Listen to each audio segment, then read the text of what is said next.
तर मित्रांनो, आपली इकडं डाळिंबाची बाग आहे. याच्यामध्ये आपण सोयाबीन पेरलेलं आहे. हे इथं आपलं गोबर गॅस आहे आणि हे आपलं सुंदर असं शेड. आणि एवढा ही डाळिंबासाठी आपल्याला विहीर आहे, पाण्यासाठी सोय केलेली. या विहिरीवरती आपण करंटची मोटर प्लस सोलार या दोन्ही पण मोटरीची आपण सोय केलेली आहे. सोलार असं इन्स्टॉलेशन केलेलं आहे. कमेंटमध्ये सांगा कोणाला असं करायचं असेल तर आपण करून देतो. पहिलं सोलार एवढा हा होता फिटिंग केलेला, पण त्याच्यावरची आपण उतरलेला आहे आणि तो आपण इथं इन्स्टॉलेशन केला आहे. त्याचं कारण काय आहे तर आपल्याकडे इथं शँड फिल्टरला सावली पण होईल आणि त्याच्यामधली जी सामान आहे त्यांना पण सावली होईल.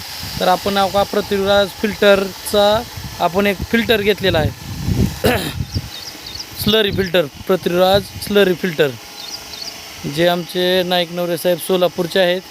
त्यांनी खूप अशी मदत केली आपल्याला आणि हा स्लरी फिल्टर आपल्याला दिलेला आहे आणि आपण अशा पद्धतीने इन्स्टॉलेशन केलेलं आहे. तर हे बघा, आपलं डाळिंबाला खत सोडण्यासाठी आपलं काम चालू आहे.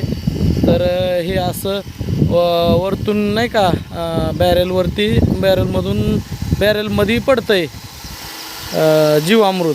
हे बघा, हे अशा पद्धतीनं पडतं आहे. हे एकदम प्युअर जीवामृत आहे.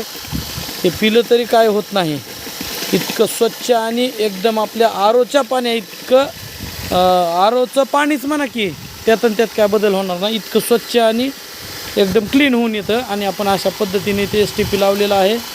आणि काही असं इथं आपण कनेक्शन दिलेलं आहे. आणि हा आपला शँड फिल्टर आहे आणि इथं आपली विहीर आहे. तर व्हिडिओ आवडल्यास नक्कीच कमेंट करा, काय चुकी त्रुटी झालेल्या असल्यास.